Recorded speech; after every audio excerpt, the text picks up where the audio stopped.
Hello everyone. AHC academy में NEET repeaters and foundation की classes start हो चुकी हैं। बहुत बच्चों ने रजिस्टर कर लिया हुआ है और क्लासेस अटेंड करनी स्टार्ट कर दी हैं। सीट्स बहुत लिमिटेड हैं। जल्दी से जल्दी AHC एकेडमी विजिट करें। कल जो है गौरक्षकों ने सदाभाऊ खोत के खिलाफ में एक निवेदन दिया कि भाई इन्होंने हिंदुत्व के खिलाफ में गौरक्षकों के खिलाफ में बात की और उससे कुछ दिन पहले सदाभाऊ खोत ने जो है गौरक्षकों को किसानों की बाजू लेके कहा कि किसानों के जानवर जो है जबरदस्ती पकड़ लेते, दूध वाले ये नहीं करते। तो सदाभाऊ खोत जो है बीजेपी के आज कोटे में से और उनके आए हुए एमएलए हैं और बीजेपी की जानिब से गोरक्षकों के खिलाफ इतने सख्त लफ्जों में बोला गया, ये पहली बार ऐसा हुआ। तो आप क्या सदाभाऊ खोत ने जो स्टेटमेंट दिया है, जो बयान दिया है, मैं उनका स्वागत करता हूं, उनका अभिनंदन करता हूं। और वो शेतकरियों के नेता है। शेतकरियों की परेशानी क्या है वो जानते हैं और गौरक्षक जो अपने आप को गौरक्षक बोलते हैं कि गौ की रक्षा करने की जो बात करते हैं, पहले उन्होंने तय कर लेना वो किसकी रक्षा की बात कर रहे हैं। पहले गौ वंश की रक्षा की बात करते थे, अभी काला जानवर भी पकड़ने का धंधा शुरू करे, गाड़ी रोकने का धंधा शुरू करे। तो ये सिर्फ वो ब्लैकमेलिंग करने के लिए, एक समाज को टारगेट करने के लिए गौरक्षक इस तरीके के धंधा करते और राजनीति करते हैं। आज शेतकरी परेशान है।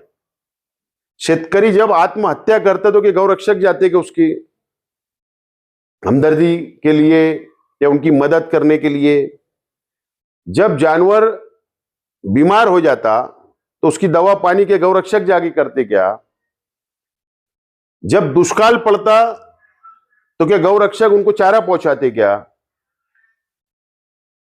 जब शेतकरियों के बच्चों के एडमिशन की फीस भरने का आता तो जब वो जानवर मार्केट में लाकर बेचते तो ये बेचने नहीं देते, तो उनके बच्चों का एजुकेशन, उनके पढ़ाई का फीस कौन भरेगा? गौरक्षक भरेंगे क्या?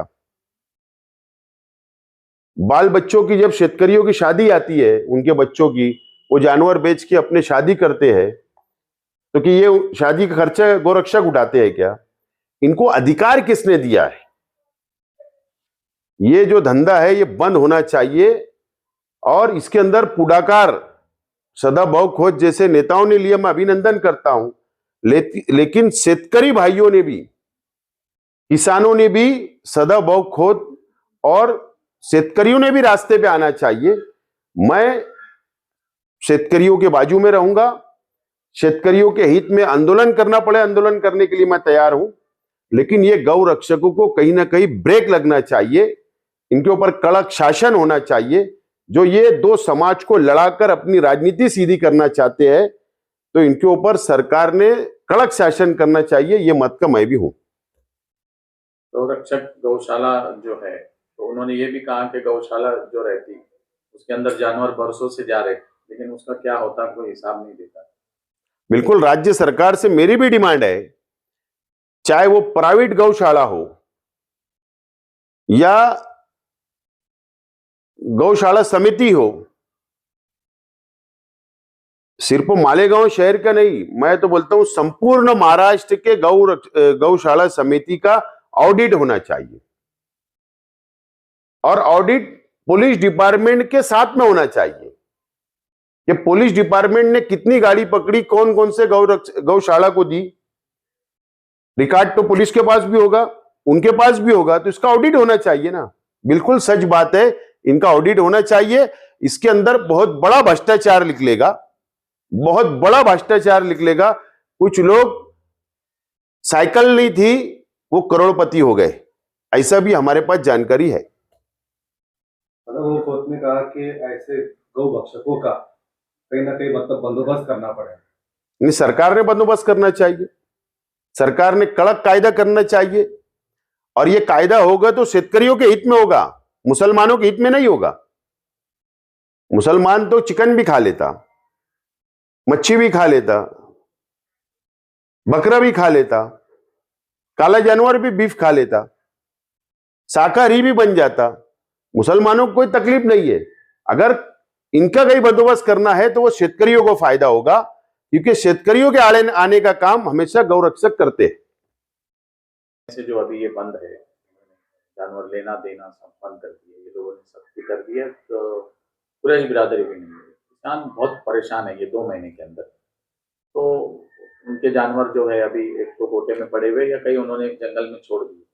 तो इसके बारे में सरकार ने क्या करना है? शेतकरी संघटना मालेगांव शहर, मालेगांव तालुका या हमारे आसपास के डिस्ट्रिक्ट के अगर शेतकरी संगठना, किसान अगर परेशान है, शेतकरी परेशान है, तो संगठना अगर मुझसे कांटेक्ट करेगी, संपर्क करेगी और अगर कोई आंदोलन खड़ा करेगी तो मैं और मालेगांव मेरे कार्यकर्ता और मैं खुद शेतकरियों के साथ में आंदोलन में भाग लेंगे कि जो स्ट्राइक चल रहा है, जो आंदोलन चल रहा है, संप जो कुरैशियों ने किया है, तो इनके अंदर मैं बीच का रास्ता निकाल, दोनों को मिलाकर एक मार्ग हम निकालने का प्रयत्न करेंगे ताकि किसान भी परेशान ना हो और कुरैशी भी परेशान ना हो। इसके लिए पूरा पुढाकार लेने के लिए मैं तैयार हूं। ऐसे जो किसान आज बहुत परेशान हैं, जिनके जानवर नहीं बिक रहे या जो आज माशी हालत है, खुदकुशी भी बहुत हो गई। पिछले 3-4 महीने में 740 किसानों ने आत्महत्या कर ली। सरकार कर्ज माफी भी नहीं दे रही और उनके जानवर भी नहीं बिक रहे। तो ऐसे किसानों को जो आपके इलाके में है उनके लिए आप कुछ, अगर जानवर नहीं बिक रहे, कुरैशी खरीद नहीं रहा, खेती के लिए जानवर नहीं बिक रहे हैं, तो सरकार ने इनके जानवर खरीदना और किसान का भला करना, और नहीं तो सरकार ने तो गौरक्षक जो बोलते अपने आप को, इनको ही बोलना कि तुम ये खरीद लो और तुम इनका पालन पोषण करो, इनका पालन पोषण तुम करो, किसानों को क्यों तकलीफ दे रहे हो? सिर्फ और धर्म के नाम पर राजनीति करना, यही गौरक्षक समिति का धंधा बन गया है। और यह धंधा अब सरकार ने भी ब्रेक करना चाहिए। सरकार ऐसा नहीं है कि भारतीय जनता पार्टी का किसान है वो परेशान नहीं है, बीजेपी का भी जो शेतकरी है वो भी परेशान है, कांग्रेस को मानने वाला शेतकरी भी परेशान है, राष्ट्रवादी को मानने वाला शेतकरी परेशान है, शिवसेना को भी मानने वाला शेतकरी परेशान है, परेशान सब है। लेकिन जब भारतीय जनता पार्टी की सरकार आती तो यह संगठन सक्रिय हो जाता है। और अगर सरकार ने इनको ब्रेक नहीं किया तो मैं तो हमारे शेतकरी भाइयों से मैं तो हाथ जोड़ के विनती करता हूं कि स्थानिक स्वराज्य संस्था की निवडणूक है सामने, पंचायत समिति है, जिला परिषद है, महानगर पालिका है, नगर पालिका है, तो एक समय आ रहा है कि शेतकरियों ने डिसीजन लेना चाहिए कि सरकारी पक्ष को हरा देना चाहिए, ताकि एक संदेश जाना चाहिए कि इस तरीके की दादागिरी, नफरत की सियासत, राजकारण, दो समाज को लड़ाने के लिए नफरत पैदा करने का ये बंद होना चाहिए, ऐसा संदेश देना चाहिए। ऐसी खबर मिलती रहती है कि जो गौशाला में जानवर पकड़कर लेकर जाते हैं, कोर्ट से ऑर्डर हो जाता है, उसके बाद भी गौशाला वाले कई गौशाला में जानवर को छोड़ते नहीं, परेशान करते हैं उनके जानवर।